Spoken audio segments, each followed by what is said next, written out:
என்னப்பா சும்மா பேசிட்டே இருக்கீங்க. யாரு பெருசுன்னு அடிச்சு காட்டுங்க அப்படின்ற மாரி, மக்கள குழப்பக்கூடிய லெவல்ல வந்து பார்த்தீங்கன்னா, இந்த அனுபமாவும், துருவ் விக்ரமும் மாத்தி மாத்தி இவங்க என்னடான்னா அவங்கள சொல்லாத மாரி, அந்நியன், ரெமோ, விக்ரம்ன்றான். அந்த மாரி சொல்லிட்டு இருக்காங்க. அவன் என்னடான்னா, ஃபிலிம் இண்டஸ்ட்ரியில அப்படிதான் விமர்சனங்கள் வரதான் செய்யும். நாங்க அத எப்படி டேக்கிள் பண்ணிட்டு போனோம் அப்படின்ற மாரி, அவர் ஒரு அறிக்கைய விட்டுட்டு இருக்காரு. இப்ப இதுல யார் உண்மைய சொல்றா, யார் பொய் சொல்றா அப்படிங்கிறது தெரியல. ஆனா இதில மக்கள் என்ன சொல்றாங்க அப்படிங்கிறத பத்தி தான் ஒரு சின்ன ஒரு வீடியோவ நான் வந்து பிரசன்ட் பண்ண போறேன். வீடியோக்குள்ள போறதுக்கு முன்னாடி சேனல் புதுசா இருந்தீங்க, சப்ஸ்கிரைப் பண்ணாம பார்த்துட்டு இருந்தீங்க, கண்டிப்பா சப்ஸ்கிரைப் பண்ணி ஆதரவு குடுங்க. வீடியோ மறக்காம ஒரு லைக்க போட்டுக்கோங்க. இப்போ நம்ம வீடியோக்குள்ள போகலாம். துருவ் விக்ரம் வந்து பார்த்தீங்கன்னா, இப்போ ரீசென்ட்டா அவருடைய படத்துக்கு ப்ரமோஷன் வர்றப்ப, ஜஸ்ட் வந்து பார்த்தீங்கன்னா பேச ஆரம்பிச்சாரு. அதில அனுபமா அவர்கள் அவங்கள சுத்தி ஒரு விமர்சனம் வந்து வந்துச்சுல்ல. அப்ப எல்லாத்துக்கும் நான் வந்து பதில் சொல்லணும்ன்ற அவசியம் கிடையாது. நம்மள நோக்கி அவசியமா வரதான் செய்யும். நம்ம வந்து ஒரு ஃபிலிம் ஆக்டர் அப்படின்றதுனால அதை தாங்கிக் கொள்ளும் சக்தியும் அதை கடந்து போகக்கூடிய தைரியமும் நமக்கு வந்து இருக்கு. ஸோ எல்லாரும் வந்து பார்த்தீங்கன்னா நம்மளை யூஸ் பண்ணி வந்தவங்களும் இருக்காங்க. ப்ளஸ் என்னை வச்சு நானும் அவங்க கூட சேர்ந்து வளர்ந்தவங்களும் இருக்கோம். ஆனால் சில பேர் வந்து பார்த்தீங்கன்னா அதை வந்து ப்ரைவேட் ஆக்கிடுறாங்க. அது வந்து நல்லா இருக்க மாட்டேங்குது அப்படின்ற மாதிரி அதையும் வந்து பேசியிருக்காரு. ஆனால் யார் அப்படிங்கிறது பொடி வச்சு தான் சொல்லியிருக்காரு. அது அனுப்பமா அப்படின்ற மாதிரி. ஆனால் அடுக்கடுக்கான ஆதாரங்கள் வெளியே விட்டுட்டே இருக்காரு. பைசன் படத்தை போய் எனக்கு சப்போர்ட் பண்ணியிருந்தீங்க ஒரு சில இடத்துல. எனக்கு வந்து பார்த்தீங்கன்னா ரொம்ப ஹாப்பியாக இருந்தது. ஆனால் நிறைய பேர் இப்போ அட்டெண்டன்ஸ் சீக்கிங்காக வராங்க அப்படின்ற மாதிரி ஒவ்வொரு வார்த்தைகளும் அனுப்பமா அவர்களை தாக்கி தாக்கி தாக்கி அவள் ஒன்றும் அப்படி கிடையாது, அவள் வந்து ஒரு ஃபெமினிஸ்ட் தான். ஸோ இந்த மாதிரி ஃபேக் ஃபெமினிஸ்ட்னு ஒன்று பண்ணிகிட்டு இருக்காங்க. அதெல்லாம் வந்து அப்படித்தான். நார்சிசிஸ்ட்னு சொல்லி ஒருத்தனை பிராண்ட் பண்ணுறது அப்படிங்கிறது சாதாரண விஷயம் கிடையாது. இப்போது ஒரு லவ் பண்ணுறான் அப்படின்னா அந்த பொண்ணுக்கு இப்படி ட்ரெஸ் பண்ணணும் அப்படி ட்ரெஸ் பண்ணணும்னு சொல்லி சொல்கிறது அப்படிங்கிறது நார்மலான விஷயம் தான். அதை போய் நார்சிஸ்ட்னு சொல்லிட்டு நம்ம அனுப்பமா வந்து உருட்டிகிட்டு இருந்தாங்க.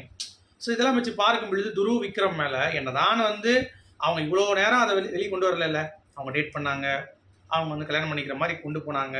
அப்புறம் அவங்க வீட்டில் வேணாம் சொன்னாங்க, இவன் வந்து சின்ன பையனாக இருக்கான் அப்படின்னு சொல்லிட்டு இவ்வளோ தூரம் நடந்த பிறகு அதெல்லாம் வந்து நமக்கு தெரியல. பப்ளிக் என்னைக்கு அது வந்துச்சா? ஆனால் அனுபவமாக இப்போ என்னன்னா ஒரு ஃபேம், அதாவது இப்போ நான் ஃப்ரீயாக தான் இருக்கேன், என்னை யாராவது புக் பண்ணிக்கலாம், நான் வந்து இப்போ துருவ் கூட இல்லை அப்படின்றத ப்ரூவ் பண்ணணும். அதுக்கு ஒரு இன்டர்வியூ கொடுத்து விட்டாங்க. அதுக்காக ஒரு தன்னுடைய வாழ்க்கையை நீங்கள் அழிப்பீங்களா?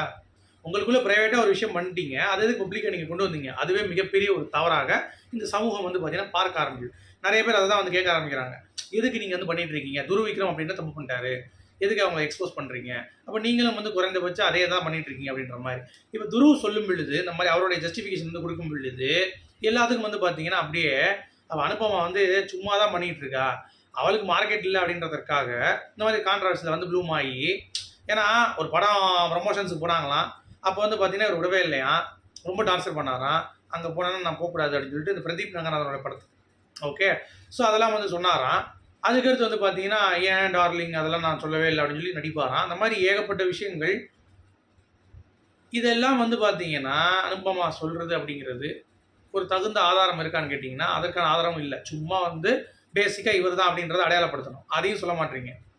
பொத்தாம்போது வந்து பார்த்தீங்கன்னா இந்த மாதிரி அந்நியன், ரெமோ அப்படின்னு சொல்லிட்டு விக்ரமுடைய பையங்கிற மாதிரி அடையாளப்படுத்திட்டு நீங்கள் வந்து பார்த்தீங்கன்னா என்னமோ நம்ம வந்து ஒழுங்காக இருக்கோம், நம்ம ரிலேஷன்ஷிப்பில் ஒழுங்காக இருந்தோம் அப்படின்லாம் கிடையவே கிடையாது. இல்லை அப்படி இருந்திருந்தீங்க அப்படின்னா அவருடைய விஷயங்கள் அவர் பண்ணுறதெல்லாம் வந்து நீங்களும் அட்ஜஸ்ட் பண்ணிட்டு நீங்கள் இருந்திருப்பீங்க. இப்போ நீங்கள் வெளியே வந்து சொல்கிறதுனால இப்போ என்ன ஆக போகுது? யாருக்கு வந்து லாபம்? யாருக்கும் கிடையாது. இப்போ துருவ் விக்ரம் அதை கடந்து போயிருப்பார். நீங்கள் வந்து பார்த்தீங்கன்னா பேசிட்டு போயிடுவீங்க. மீடியாவுக்கு அது ஒரு கண்டென்ட், நானும் பேசிகிட்டு இருப்போம், அவ்வளோதான். இதுக்கு மேலே என்ன பண்ண போகிறீங்க? அப்போ நீங்கள் துருவ் நான் இது பண்ணிட்டேன், ஐ ஆம் ஃப்ரீ, எனிபடி கேன் அப்ரோச் அப்படின்ற ஒரு கேட்டகரியில் ஒரு மீடியாவில் உட்காந்து நீங்கள் பேசியிருக்கீங்க அப்படிங்கிறப்ப அது எவ்வளோ கேவலமான ஒரு விஷயம். இதெல்லாம் வெளியே வந்துச்சு அப்படின்னா ஒரு அட்டென்ஷன் சீக்கிங் அப்படின்னு நீங்கள் பண்ணுறது ஓகே. பட் ஒருத்தனுடைய லைஃப்பை நீங்கள் உடச்சிட்டு தான் நீங்கள் அந்த அட்டென்ஷனை சீக் பண்ணணுமா, ஒரு வாய்ப்பை தேடணுமா அப்படிங்கிறத இப்போ உங்களுக்கு வந்து பதில் இருக்காது. கர்மா உங்களுக்கு வந்து பார்த்தீங்கன்னா அடிக்கும். அப்போ நீங்கள் வந்து ஃபீல் பண்ணுவீங்க அப்படிங்கிறது தான்.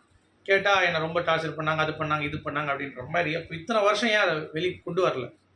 இப்போ ஒரு இல்லை அப்படிங்கிறப்ப சரி நம்ம சேஃப் ஆகிட்டோம், நமக்கு ஒரு வெங்காயம் கிடையாது படத்துக்கு அப்படின்னு சொல்லிட்டு அவங்க வந்து பார்த்தீங்கன்னா பண்ணிடுறாங்க. இப்போ துருவும் வந்து அதை ரொம்ப ஸ்மார்ட்டாக ஹேண்டில் பண்ணிட்டேன். நான் இதை பற்றி டைம் கிடையாது எனக்கு இதை பற்றி பேசுகிறதுக்கு. இருந்தாலும் இந்த மாதிரிலாம் இருக்காங்க, நம்மளே யூஸ் பண்ணிட்டு நம்மளே வந்து பார்த்தீங்கன்னா போட்டு கொடுக்குற மாதிரிலாம் ஆட்கள்லாம் இருக்காங்க அப்படின்னு சொல்லிட்டு அடுக்கடுக்காக அவருடைய அந்த விஷயங்கள் எல்லாத்தையும் பேசி அவருடைய லைம்லைட்னு ஒன்று இருக்குல்ல, பரவாயில்லப்பா அவன் கரெக்டாக தான் இருக்கான்ப்பா, இந்த பொண்ணு தான்ப்பா அப்படின்ற மாதிரி பேசுகிற அளவுக்கு துருவ் விக்ரம் அவர்கள் ஆதாரங்களை அடுக்கி விட்டார் அப்படிங்கிறது பார்க்க முடியும். ஸோ உங்களுடைய கருத்துக்கள் நீங்கள் எப்படி பார்க்குறீங்க அப்படிங்கிறத கண்டிப்பாக கமெண்ட் சொல்லுங்கள். என்னை பொறுத்த வரைக்கும் நீங்கள் பப்ளிக்காக கொண்டு வந்துட்டீங்க அப்படின்னா எதிர்பார்க்க முடியாது. அப்படி தான் இருக்கும். நீங்கள் இவ்வளோ ரிலேஷன்ஷிப் வைக்கிறப்ப இதான் ப்ரைவேட்டா, பிரேக்கப் மட்டும் பப்ளிக்கா, அது எப்படிம்மா நியாயம்? அது எப்படி நியாயம்? உங்களுடைய கருத்துக்கள் வரவேற்கப்படுகிறது. மீண்டும் சூப்பரான அடுத்த சந்திப்போம். அது வரைக்கும்